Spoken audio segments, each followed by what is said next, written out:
عمر بن سعید جا رہا تھا تو راستے میں ایک صحابی ملے، حضرت ابو شریح عدوی رضی اللہ تعالی عنہ. تو انہوں نے عمر بن سعید سے کہا، عمر دولت کے نشے میں مت آ، لالچ کے نشے میں مت آ، بلکہ تو اس جگہ کی طرف حملہ کرنے کے لیے جا رہا ہے جس جگہ کے بارے میں قرآن نے فرمایا وَمَن دَخَلَهُ كَانَ آمِنًا،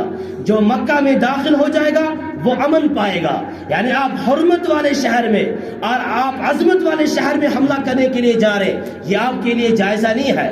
اور اسی طرح فرمایا آپ اس شہر میں جا رہے ہو جس کے بارے میں قرآن نے فرمایا لا اقسم بہذا البلد، اللہ نے اس شہر کو مکہ مکرمہ کو امن والا بنایا ہے، وہاں دشمن کے ساتھ بھی چھیڑ چھاڑ کرنی جائز نہیں ہے، وہاں شکار کے ساتھ بھی چھیڑ چھاڑ نہیں کیا جاتا ہے، وہاں کی گھاس کو بھی اکھاڑا نہیں جاتا ہے. لہذا آپ کے لیے یہ زیبا نہیں کہ آپ مکہ المکرمہ جائے اور وہاں جا کر آپ اہل مکہ کے اوپر ظلم کرے. تو اس وقت جو عمر بن سعید تھا وہ دولت کے نشے میں، لالچ کے نشے میں آ چکا تھا. تو اس نے حضرت ابو شریح عدوی رضی اللہ تعالیٰ عنہ کو جواب دیا انا اعلم بذلک من، میں یہ مسئلہ، میں یہ مسائل بہت زیادہ جاننے والا ہوں. تو ابو شریح عدوی رضی اللہ تعالیٰ عنہ نے اس وقت خاموشی اختیار کی اور اس کے ساتھ اکرام کے ساتھ پیش آئے. فرمایا یہی علامت ہے کہ جب ایک آدمی کا اعزاز کیا جائے گا، ایک آدمی کا اکرام کیا جائے گا، اس کے شر سے بچنے کے لیے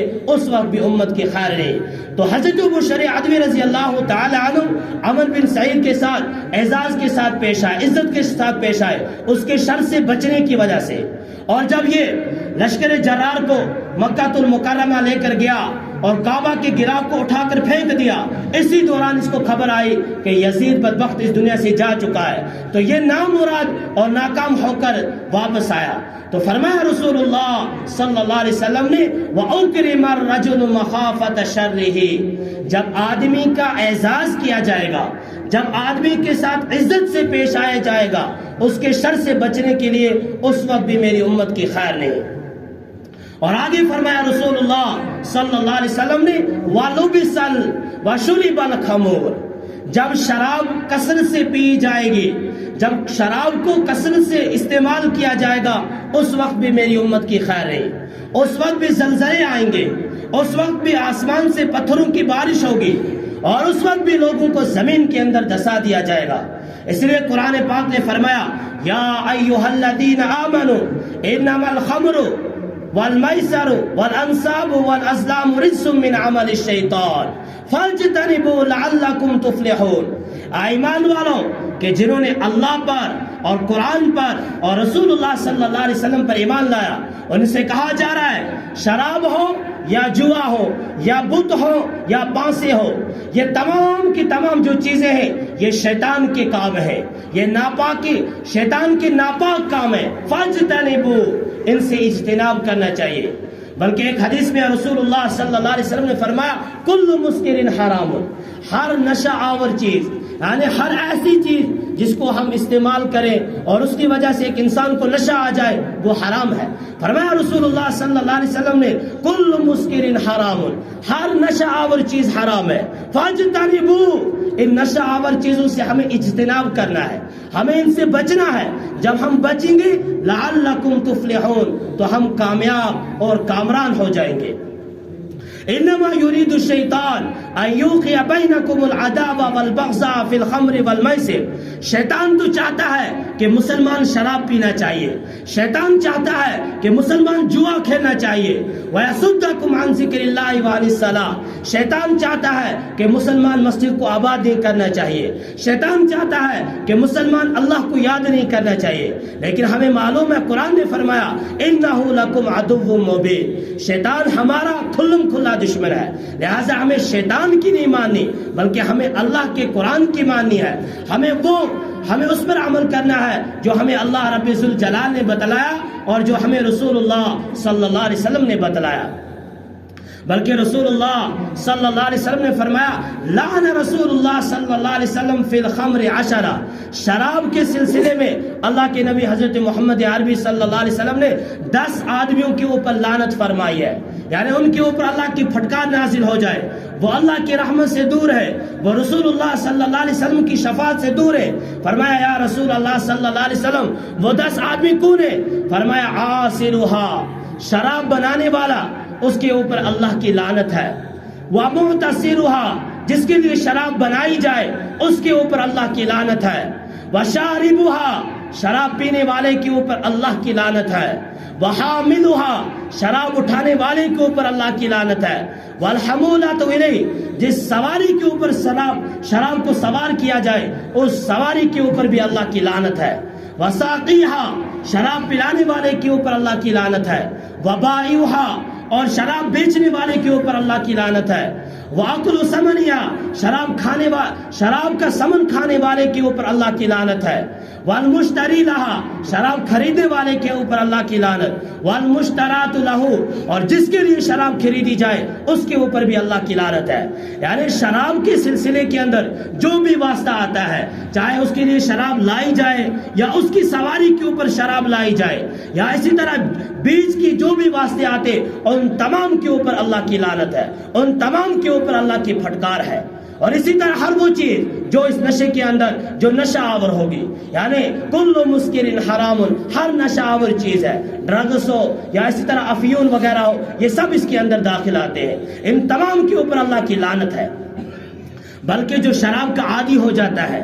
جو ایک نشہ آور چیز کا عادی ہو جاتا ہے، اس کو کل جہنم کے اندر کون سا عذاب دیا جائے گا؟ حدیث ہے الترغیب و ترہیب، ایک کتاب ہے، اس کے اندر ہے، فرمایا رسول اللہ صلی اللہ علیہ وسلم نے جب جہنم میں ان عورتوں کو ڈالا جائے گا جو زانیہ عورتیں ہیں، جو بد کردار عورتیں ہیں، تو جہنم کی وجہ سے اور جہنم کے اندر ان کا عذاب یہ ہوگا کہ ان کی جو شرمگاہیں ہیں ان سے گندا خون اور گندا پیپ بہے گا، اور ایک شرابی کو، ایک نشہ آور کو وہی پلایا جائے گا، اور اس کو کہا جائے گا ہم نے آپ کو روکا تھا کہ دنیا میں شراب نہیں پینا، ہم نے آپ کو روکا تھا کہ دنیا میں نشہ آور چیز کو استعمال نہیں کرنا، لیکن آپ رکے نہیں، یہ آپ کا عذاب ہے، اس کو گندا خون اور گندا پیپ پینے کے لیے دیا جائے گا۔ فرمایا رسول اللہ صلی اللہ علیہ وسلم نے وَشُرِبَتِ الْخَمُورُ، جب ایسا زمانہ آئے گا جب باپ بیٹے کے سامنے اور بیٹا باپ کے سامنے بیٹھ کر شراب پیے گا، اس وقت میری امت کی خیر نہیں، اس وقت زلزلے آئیں گے، اس وقت لوگوں کو زمین کے اندر دسا دیا جائے گا، بعض بندر اور بعض خنزیر بن جائیں گے۔ اور فرمایا آگے کی علامت، آگے برائی جو رسول اللہ صلی اللہ علیہ وسلم نے فرمائے وَلُبِسَ الْحَرِيرُ، یعنی جب مرد لوگ، میری امت کے مرد لوگ جب ریشم کے کپڑے استعمال کریں گے، اس وقت بھی میری امت کی خیر نہیں، اس وقت بھی یہ زلزلے آئیں گے، اس وقت بھی لوگوں کے اوپر عذاب نازل ہوگا۔ مذکورہ عذاب جس کا بھی تذکرہ ہوا، یہ تمام عذاب اس دنیا کے اندر مسلط ہو جائیں گے جبکہ مرد لوگ ریشم کے کپڑے استعمال کرنے لگیں گے۔ ایک مرتبہ حضرت علی رضی اللہ تعالی عنہ رسول اللہ صلی اللہ علیہ وسلم کی خدمت میں تشریف لائے، تو آپ صلی اللہ علیہ وسلم نے ایک ریشم کا کپڑا، ایک ریشم کا جوڑا اٹھایا اور حضرت علی رضی اللہ تعالیٰ عنہ کو دے دیا، اور آپ صلی اللہ علیہ وسلم کی منشا تھی کہ اس جوڑے کو لے جاؤ، اس ریشم کے کپڑے کو لے جاؤ، عورتوں کے درمیان تقسیم کر دو، لیکن حضرت علی رضی اللہ تعالیٰ عنہ کو ابھی یہ معلوم نہیں تھا کہ ریشم کے جوڑے کو مردوں کے لیے حرام قرار دیا ہے، تو حضرت علی رضی اللہ تعالیٰ عنہ نے اس ریشم کے کپڑے کو پہن لیا، اس ریشم کے جو جوڑا تھا اس کو زیب تان کر لیا۔ تو رسول اللہ صلی اللہ علیہ وسلم نے جب حضرت علی سے دیکھا تو آپ صلی اللہ علیہ وسلم سخت ناراض ہوئے، آپ صلی اللہ علیہ وسلم کے چہرے انور پر غصے کے آثار نمودار ہو گئے، اور آپ صلی اللہ علیہ وسلم کا چہرے انور سرخ ہو گیا۔ تو صحابہ نے حضرت علی سے کہا علی آپ نے ریشم کا کپڑا کیوں پہنا ہے؟ بلکہ ریشم کا کپڑا پہننا مردوں کے لیے حرام ہے۔ حضرت علی رضی اللہ تعالیٰ عنہ گئے اور اس کپڑے کو، اس جوڑے کو عورتوں کے درمیان تقسیم کر دیا، تو رسول اللہ صلی اللہ علیہ وسلم نے اس موقع پر فرمایا وَلُبِسَ الْحَرِيرُ، اس وقت بھی میری امت کی خیر نہیں، اس وقت زلزلے آئیں گے، اس وقت لوگوں کو زمین کے اندر دسا دیا جائے گا، لوگوں کی صورتوں کو بگاڑ دیا جائے گا جب میری امت کے مرد لوگ ریشم استعمال کرنے لگیں گے۔ یعنی ریشم مردوں کے لیے ناجائز ہے، مردوں کے لیے ریشم کا کپڑا استعمال کرنا حرام ہے۔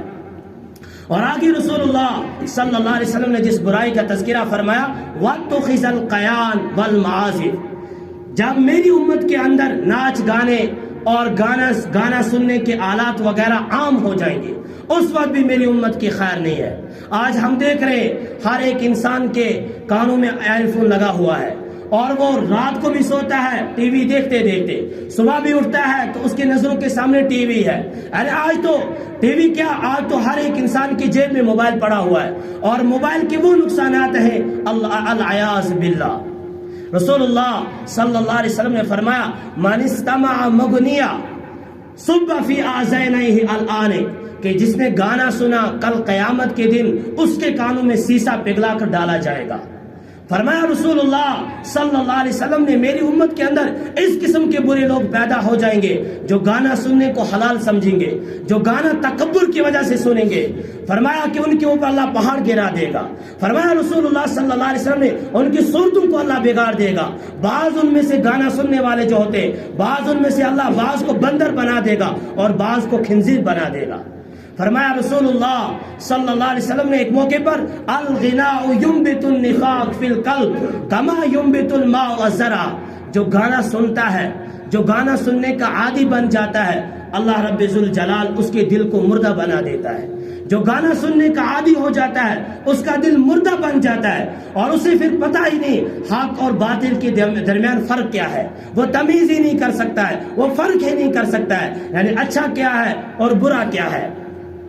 اس لیے قرآن پاک نے ارشاد فرمایا وَمَن يَشْتَرِ لَهْوَ الْحَدِيثِ، جو خریدے لہو الحدیث کو، یعنی گانا سننے کے آلات وغیرہ کو، لِيُضِلَّ عَن سَبِيلِ اللَّهِ، تاکہ وہ اللہ کے راستے سے صراط مستقیم سے بھٹک جائے، وَيَتَّخِذَهُ هُزُوًا، اور اللہ کے ساتھ پھر مذاق کرنے لگے، أُولَٰئِكَ لَهُمْ عَذَابٌ مُّهِينٌ، گانا سننے والوں کے لیے، فلمیں دیکھنے والوں کے لیے أُولَٰئِكَ لَهُمْ عَذَابٌ مُّهِينٌ، ذلت والا عذاب اللہ نے تیار کر رکھا ہے۔